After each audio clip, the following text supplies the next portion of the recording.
When Aisha Thompson, a black nurse and mother of two, stopped at a gas station to fill up her minivan after a 12-hour hospital shift, she never expected Karen Mitchell, a white woman in a luxury SUV, to accuse her of stealing gas and demand she pay for her tank too. The confrontation escalated when Karen called 911, claiming Aisha was a threat, but the truth that unfolded exposed Karen's prejudice and sparked a community reckoning that no one saw coming. Aisha Thompson was exhausted. At 38, she was a registered nurse at Mercy General Hospital in Oakwood, a small but growing city in Ohio. Her 12-hour shift in the ER had been grueling, back-to-back emergencies, a short-staffed team, and a patient who'd coded just before her shift ended. All she wanted was to get home to her husband, Jamal, and their two kids, Malik and Zara. But her minivan's gas light was on, so she pulled into a Speedway station on Route 17 at 8:47 p.m. on September 14, 2024. Aisha swiped her card at Pump 3, filled her tank, and checked her phone for a text from Jamal, who was making dinner. She didn't notice Karen Mitchell, a 49-year-old real estate agent, pulling into Pump 4 in a white BMW X5. Karen, a regular at the station, was known in Oakwood for her vocal presence at city council meetings, where she often complained about outsiders changing the town's character. Her designer sunglasses and perfectly styled blonde hair gave her an air of entitlement, matched by her habit of confronting anyone who crossed her. As Aisha finished pumping gas, Karen approached, her arms crossed. "Excuse me," she said, her voice sharp. "You're using my pump." Aisha looked up, confused. "I'm sorry, what?" "This is Pump 3. I paid for my gas." Karen's lips pursed. "I always use Pump 3. You cut in front of me. I saw you pull in." Her tone carried an accusation, as if Aisha had committed a crime. Aisha frowned, keeping her voice calm. "I didn't see you. I paid at the pump, and I'm done now. You can use it." Karen stepped closer, her eyes narrowing. "You people think you can just do whatever you want, don't you? I'm not stupid. I know how this works." The phrase, "you people," hung in the air, heavy with implication. Aisha's stomach tightened. She'd faced this before, subtle and not-so-subtle racism in stores, at work, even in her own neighborhood. But she was too tired for a fight.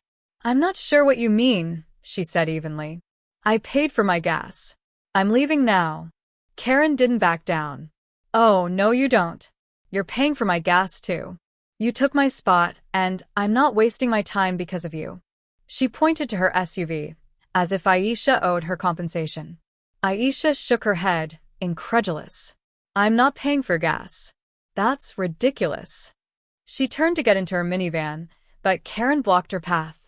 "Don't walk away from me," Karen shouted, pulling out her phone. "I'm calling the police. You're not getting away with this." Before Aisha could respond, Karen was on the phone with 911. "There's a woman here stealing gas and threatening me. She's at the Speedway on Route 17. You need to send someone now." Aisha froze, her heart racing. "Stealing? Threatening? I didn't do anything." Her voice rose, but she caught herself, knowing escalation could make things worse. She'd seen too many news stories about black people targeted in situations like this. She stood by her minivan, hands visible, waiting for the police. Jamal, who'd been tracking Aisha's phone location out of habit, arrived minutes later. He'd been uneasy when she hadn't texted back after leaving the station. A 40-year-old high school math teacher, Jamal was protective of Aisha, especially after years of navigating prejudice together. He saw Karen gesturing animatedly as Aisha stood calmly, and his blood boiled. "What's going on?" he asked, stepping between them.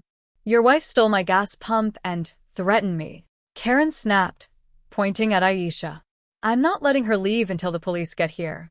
Jamal's jaw clenched. "She didn't steal anything. She paid for her gas. I can see the receipt on the pump."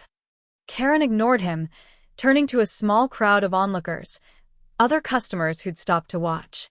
"See? This is what I'm talking about. These people think they can intimidate us." The racial undertone was unmistakable, and a few in the crowd shifted uncomfortably. 2 Oakwood police officers arrived within 10 minutes, their cruiser lights flashing. Officer Ryan Patel, a seasoned cop, approached first, followed by Officer Emily Chin. "What's the issue here?" Patel asked, his tone neutral. Karen launched into her story, claiming Aisha had cut her off, stolen her pump, and acted aggressively. "I felt unsafe," she said, clutching her purse. "She wouldn't leave when I told her to." Aisha, her voice steady despite her anger, explained her side. "I pulled into pump 3, paid with my card, and filled my tank. She accused me of taking her spot and demanded I pay for her gas. I never threatened her. She called you before I could even get in my car." Jamal handed Patel the gas receipt, time-stamped 8:49 p.m., showing Aisha's payment. The pump's digital display confirmed it. Officer Chin checked the station's security footage on the manager's computer, which showed Aisha pulling in, paying, and pumping gas without incident. Karen's SUV arrived a minute later, and she initiated the confrontation. Patel turned to Karen. "Ma'am, the evidence doesn't support your claim.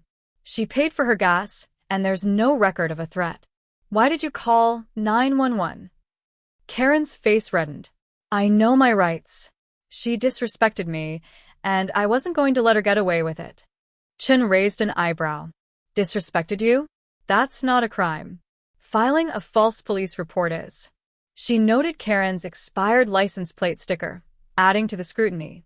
The crowd grew, some recording on their phones.